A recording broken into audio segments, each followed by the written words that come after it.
सुबह का समय था और अशोक ऑफिस जाने के लिए तैयार हो रहा होता है। तभी आरती हाथों में चाय लिए अशोक के पास जाती है और उसे चाय देते हुए उसे बोलती है, अशोक जी, आपकी चाय। मैंने तुम्हें कितनी बार बोला है कि सुबह सुबह तुम मुझे अपना ये मनहूस और गंदा सा चेहरा मत दिखाया करो। मुझे माफ करना अशोक जी, पर मैं तो आपके लिए बस चाय लेकर आई थी। लगता है जिस तरह से मुझे सुबह चाय पीने की आदत है, ठीक उसी तरह से तुम्हें मेरी रोज सुबह खरी खोटी सुनने की आदत है। जैसे तुम्हारी शक्ल गंदी है, वैसे ही तुम गरीब घर से हो, उसी तरह से तुमने मेरी जिंदगी भी अपनी तरह फर्नीचर बना दी है। शादी को 10 साल होने को आए हैं और अब तक तुम्हारी गोद नहीं भरी।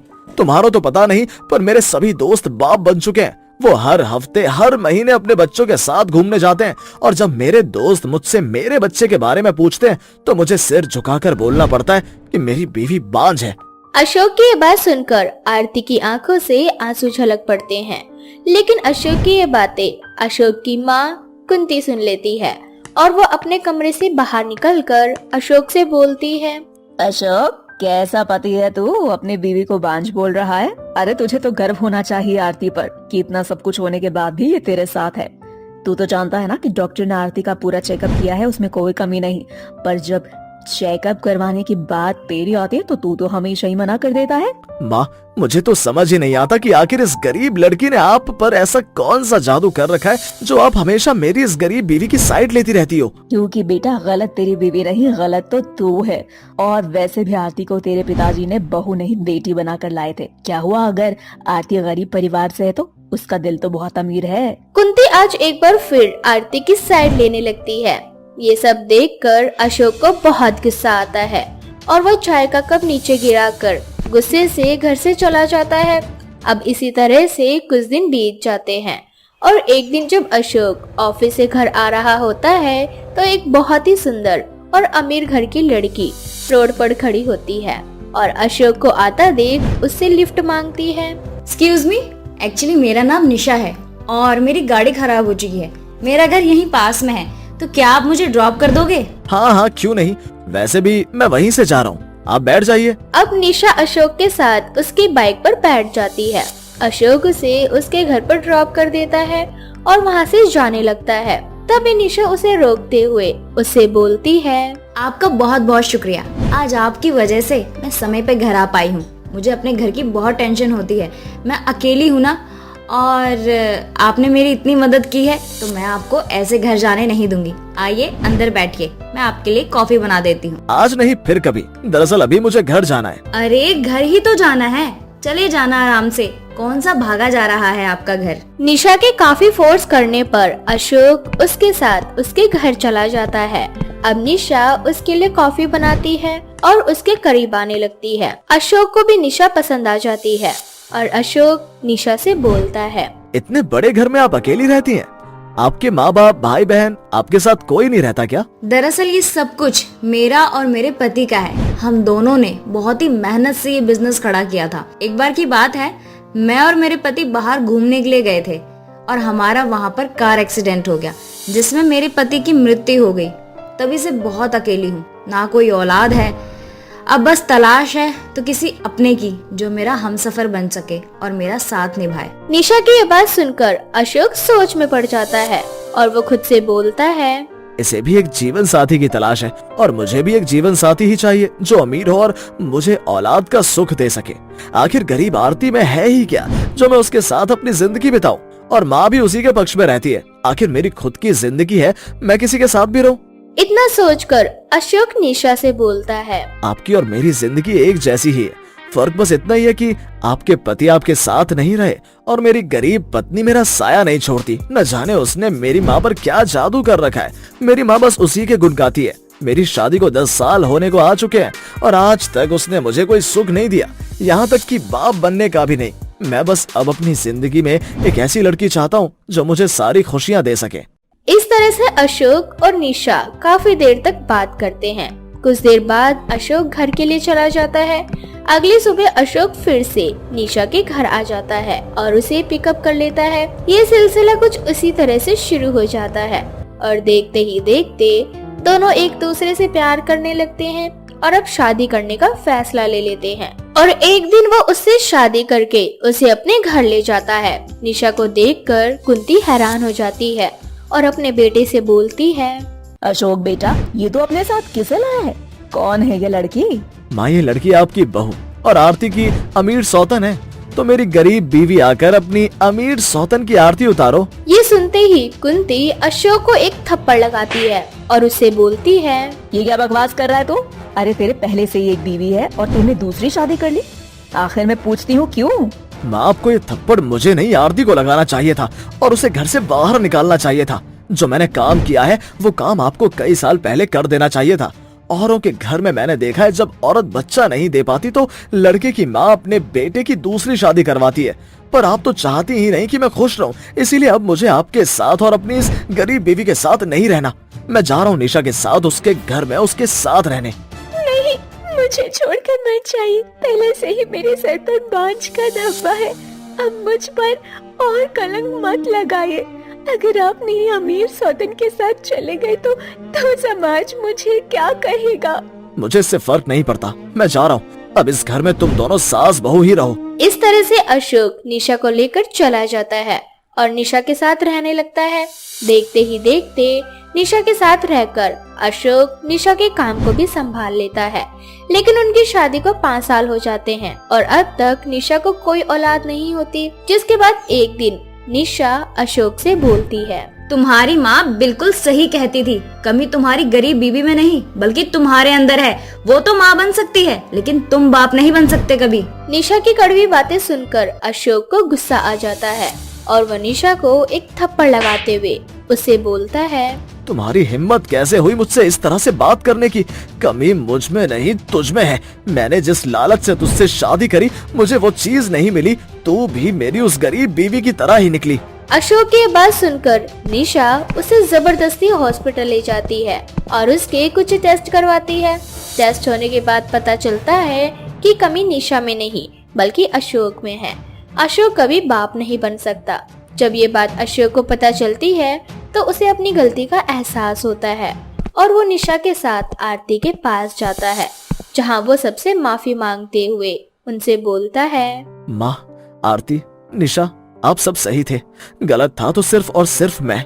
मेरी वजह से 2 लोगों की जिंदगी खराब हो गई। मैंने अपनी एक बीवी को गरीब बीवी और दूसरी बीवी को अमीर सौतन का नाम दे दिया।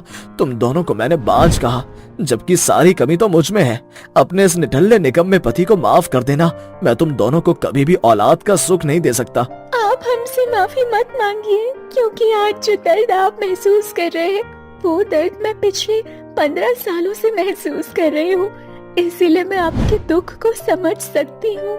इस तरह से वो सभी लोग अशोक को माफ कर देते हैं। जिसके बाद अशोक, आरती, निशा सब एक साथ रहते हैं और बाद में वो एक बच्ची भी अडॉप्ट कर लेते हैं और इस तरह से अपनी जिंदगी में औलाद की कमी को पूरे करते हैं।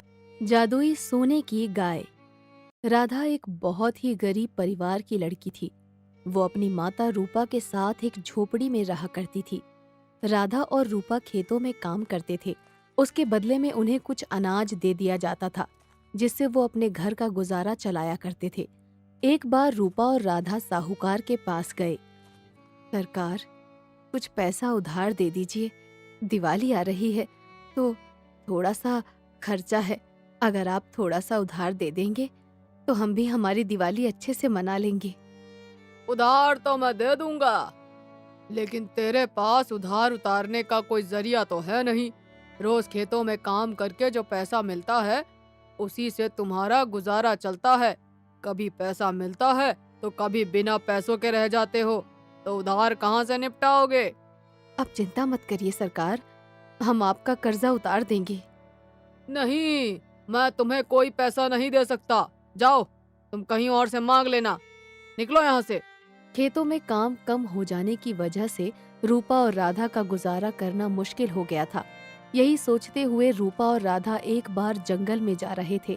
उन्हें कोई गाय रंभाते हुए सुनाई देती है, पर उन्हें कहीं पर भी गाय नजर नहीं आती। माँ, देखो ना, कहीं से गाय के रंभाने की आवाज आ रही है, पर दिख नहीं रही। उसकी आवाज कहाँ से आ रही है? ऐसा लग रहा है जैसे वो हमें सहायता के लिए बुला रही है। हाँ, लग तो मुझे भी यही रहा है, जैसे कोई गाय हमें बुला रही है, पर हम जाएं तो किधर जाएं? हमें गाय नजर ही नहीं आ रही है। पता नहीं उसको हमारी क्या सहायता की जरूरत है। रूपा और राधा दोनों गाय को तलाशते हैं। तलाशते तलाशते वो जंगल के एक गड्ढे के पास जाते हैं, जहां पर रूपा देखकर दंग रह जाती है कि गाय उस गड्ढे में गिरी हुई है और जोर से रंभा रही है। अरे, ये गाय इस गड्ढे में कैसे गिर गई? इसको तो निकालना बहुत जरूरी है। इसको तो गड्ढे में गिरने की वजह से चोट भी लग गई है।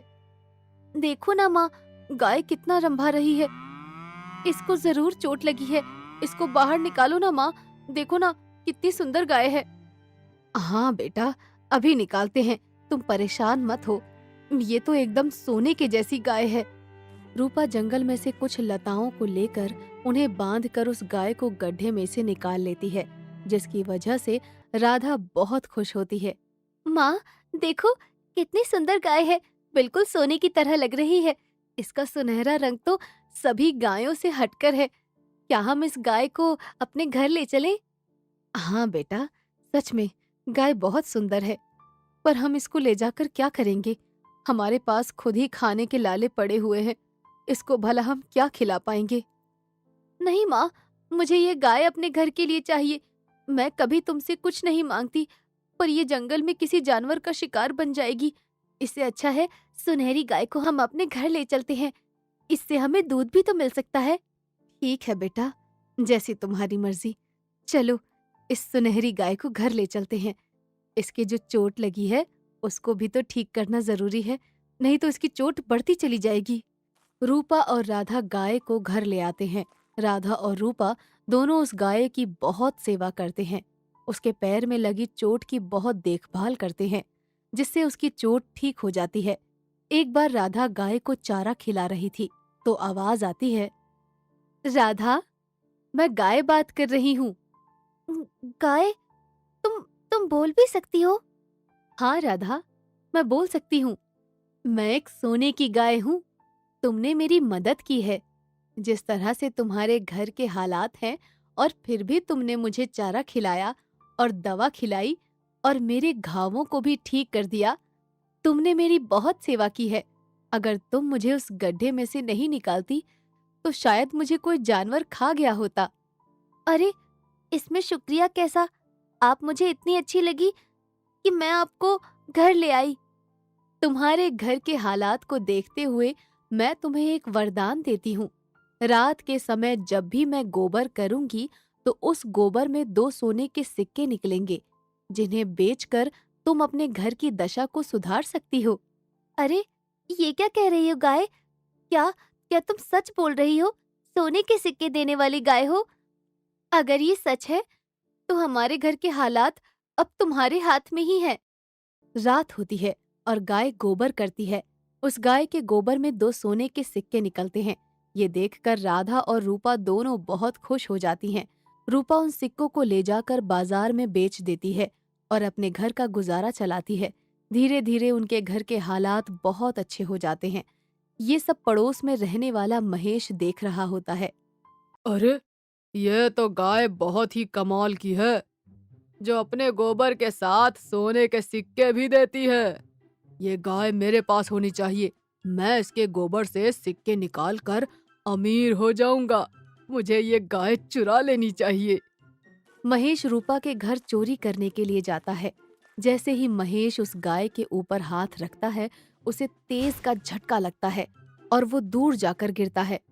अरे, यह गाय तो करंट मारती है। बड़ी ही अजीब गाय है। यानी गाय में करंट भी है। फिर तो संभाल कर ले जाना पड़ेगा। महेश दूसरी बार उसकी रस्सी को हाथ लगाता है। रस्सी बड़ी हो जाती है और उल्टा महेश को ही बांध देती है। अरे बचाओ! अरे, कोई है? अरे भाई, मुझे बचाओ! गाय ने तो मुझे बांध ही दिया है। मैं तो इसे चुराने आया था। इतने में रूपा और राधा उसका शोर सुनकर वहां आ जाते हैं और उसे बंधा हुआ देखकर उससे पूछते हैं कि वो कैसे बंध गया। तो वो सारा हाल सुना देता है। मुझे माफ कर दो रूपा बहन। मैं तुम्हारी गाय को चुराने आया था, पर इसने तो मुझे अच्छी सजा दी है। मुझे छोड़ दो। अब मैं आगे से तुम्हारी गाय की तरफ आंख भी उठाकर नहीं देखूंगा। गाय, महेश को माफ कर दो। उसने अनजाने में आकर तुम्हें चुराने की कोशिश की है, इसे जाने दो। गाय अपनी रस्सी को खोल देती है और महेश घर की ओर भाग जाता है और कभी भी पीछे मुड़कर राधा और रूपा की घर की तरफ नहीं देखता है। इसी तरह से राधा और रूपा उस गाय की सहायता से सबकी मदद करती हैं और अपना जीवन व्यतीत करती हैं।